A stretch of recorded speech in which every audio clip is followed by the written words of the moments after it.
There are so many pros and cons to being a freelancer, but I do believe there are people who are designed for that style of work. Take myself, for example. I don't like rigid job structures where I have a hierarchy of who I need to answer to at all times, and I need to run all of my decisions through them. It's never worked out well for me like that, so I love that there is an option where I can be a freelancer, and I'm kind of grouping together freelancer, entrepreneur into the same area. I can be in that mode and I can move at my speed and take the direct results from that. Meaning, if I go slow, then I get slow results, and I'm okay with that. And if I go fast, I get fast results. Sometimes there are other people who enjoy having a structure laid out. They clock in, they clock out. It's stable and it's foreseeable. I've had a ton of conversations like this when I hear peers who are in an employee type of space and they're wanting change, but they see what I'm doing over here and they're saying, the freedom looks great, the money looks great, but the volatility does not look great. And I've had this conversation so many times where I'm like, if I can do it, anyone can do it. Because it does take discipline, but I am not nearly the most disciplined person. And I am still making it work. In fact, the last few years, I've really been on an upswing over my 10+ year career. And I'm counting all the beginning years when I would be doing $50 videos or $60 real estate shoots. The knowledge compounds and the business acumen compounds, and you can really begin to get a stride going. So I have multiple points that I want to touch on, in this video. And one of them is a pattern that happens over and over again, and I have no clue why. It happens in threes. I will get about 3 clients in rotation at a time for about 3 months at a time. I don't know why, but when I keep looking back at my log books, which I highly recommend, track all the jobs you get, when, from who. I mean, that should be a basis, but when you're starting out, definitely do that, because it shows you these patterns. And it would be 3 clients, not even in the same space, but it would be, let's take an example from early on. I had this one corporate client. They would send me to trade shows and conferences all around. And then I had a real estate, like a singular agent, and then something to do with maybe skateboarding. And I would do a couple of videos for them for 3 months, and those times, it'd be 3 months here, tailing off of the last month, and then maybe a middle section, and then something would happen. They would all drop off, and I would get all new clients. And that type of structure has maintained for like my entire career. It's been resorts for a certain amount of time. It's been a specific corporate client for a certain amount of time. And every single time I go, oh man, that was a lot of income, and now it's gone. And then something new pops up again. And I'm very comfortable now with that volatility. It doesn't, I never was really fazed by it, but I'm not fazed by it at all still. So that is probably one of the biggest hurdles for someone who is considering doing freelance. Is they say, I need an amount of income that is dependable, because I have bills that are going to hit me every 30 days. And I understand that. I get it. I also have the same bill structure. And when you get the ball rolling, which is the most important part, you get your first clients and you start going, it becomes a lot easier. The hardest part is to get the ball rolling, and which is where a lot of people fall off, and that's because they're not pushing the ball themselves. They're not creating their own content, creating proofs of concept, just making people aware. that they are able to do what they do. Free work, whatever. And when they get into that first bit of clientele change, someone drops off and they don't know where the next job is going to come from, they bail and get a employee structured job, which is not bad. I have friends who are in those types of jobs who are doing far better than I am. The reason I recommend it is for the people who want the flexibility, the freedom, and enjoy the autonomy of saying, I don't want to do this, I'm not going to do it, and I'm not going to get flack from anyone. I'm choosing to structure myself like this. Just being able to go on this walk right now. I don't have any edits to do. I don't have to ask anyone if it's cool if I step away from the office for a little bit. It's purely my choices, my consequences.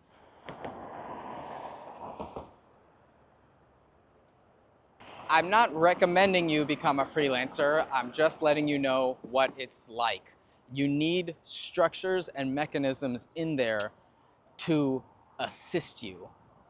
So when I get an email that says looking for a camera operator in Orlando on this date, that is from Production Hub, that's paying into their membership, that's having them do active work while I'm passive. They are marketing me. I get these emails all the time. Real numbers, I would get maybe one every month and a half, one closing. That's fine. My day rate fluctuates, but it's about $1,200 per day for a one-man band, corporate, single camera, audio, and minimal lighting, interview lighting. So if I get one job from them a year, it's worth it because it's about $700. And I'm getting much more than that. So if I only rely on one pillar to get work, like just word of mouth or just Production Hub, I would be drowning. That's why I need these mechanisms, these automations to help introduce me to people that I don't know as a first degree of separation. These walk and talks are really fun. I feel like I get to just brain dump. And one of the things that took me forever to learn is that my rate depends on my client, not my service. So I can provide the same service to a myriad of different clients and get wildly different total numbers. Now you do have to, it is dependent partly on your skill, right? But it's more dependent on your ability to network, to close a client, and your business acumen than your video tech knowledge. Case in point, there's so many companies that I work for that cannot do what I do, and they know that, so they just hire me to do it. They are good at talking and providing trust to these customers who are saying, the way you're saying video can help us, we agree that's something that we need. They go, great. Let me just go get some manual labor to go do this. And then that's where I come in. So I like learning more and more about the business of being in video production because it is wildly important, and that is part of the reason I've had an upswing lately, is because I'm figuring out, it's not just about the craft as much as I think some of us want it to be. It's about networking, it's about knowing the right people, being able to instill that confidence in customers or clientele, and most notably for me is having other people say my name in conversations that I'm not a part of. I will get random text, hey, heard about you from so-and-so, and we'd like to discuss more details. Great. Every time that happens, that makes me realize it's not just about the gear, it's not just about my technique, my artistic ability, it's about spreading the web and contacting and intermingling with other groups. It goes so much further, like at an exponential rate of me closing jobs when I'm around more people. When I do the one-man band things, it's great, it's easy, but I'm in a room by myself with someone who's being interviewed. Not a lot of networking happening. When there's a couple people on the crew, it's fantastic because I get to hear about they might be a resource that I need to capitalize on. Oh, I have a shoot coming up, I need your services, and we can all help each other out. I have a colleague who started doing vlogs as well, and they had a commenter who said, it's a shame that to be successful in today's day and age, you have to have a YouTube channel and you have to become an influencer. You can't just rely on your skills. And I do not agree with that. The only thing that YouTube is, where these vlogs are coming up and I'm sharing my work, it's just the modern form of networking. So if it was 20 years ago and you were also a fantastic craftsman about your role, sound, visuals, whatever, if you don't know anyone, you don't get hired. So, you know, in the past it's been, we'll take out ads in the newspaper, we'll go to networking events. It's just marketing. So to say that it's a shame or it's tacky, you don't have to do it. Not everybody did radio ads. Some people did television commercials, but all businesses need to get their products and services out there. The YouTube effort is just a very cheap and accessible way for me to market myself. And it's opening me up to more and more venues of how I can grow my own entity. So I have different goals, right? People ask, oh, what would be your dream type of project? I would love to be a DP or cam op on an Anthony Bourdain style travel channel show. And go to different cultures, different countries. That would be fantastic. However, the more I'm doing YouTube, I'm saying, well, there's a lot on the table until that happens, that I could be talking about digital products, including courses. I've never been someone who was in the camp of I want to release LUTs or anything like that, mainly because I try to stay as far away from post-production as possible. So that wouldn't really mesh with what I do. I host these meetups around the US. Internet buddy, John, potentially might help me do one in New York coming up. If there's any crowd support for that, let me know. I've had the request come in a few times. But I can be on YouTube and then I can start building on that platform as well. And the money is already starting to trickle in. It's not water falling in, it's just trickling right now. And the short-term goal is to have my digital platforms pay for my rent. I think that would be a really cool psychological hurdle to get over, if I can say, wow, this YouTube channel is paying my monthly wages for my monthly expenses for living in my apartment. What else could it pay for?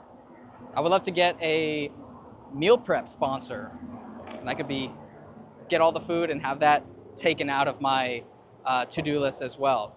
And it is completely possible. I know I work for other influencers who are, I'll say popular, but you don't know them. No one knows them. They have tens of thousands or maybe 100,000 followers, and their life is being propped up to the next level with these corporate sponsors, or they are able now to pivot to whatever they enjoy doing. I have a buddy who is a commercial airline pilot, but he has been in social media since Vine, and then he went to Instagram, and then I was like, hey, I'm on YouTube, you should go to YouTube. And he goes, yeah, I think I will go to YouTube. Now he's doing long form on YouTube. Within a couple months, he already got 100,000 followers and just blew past me because he's carrying that audience. That audience is following him wherever he goes.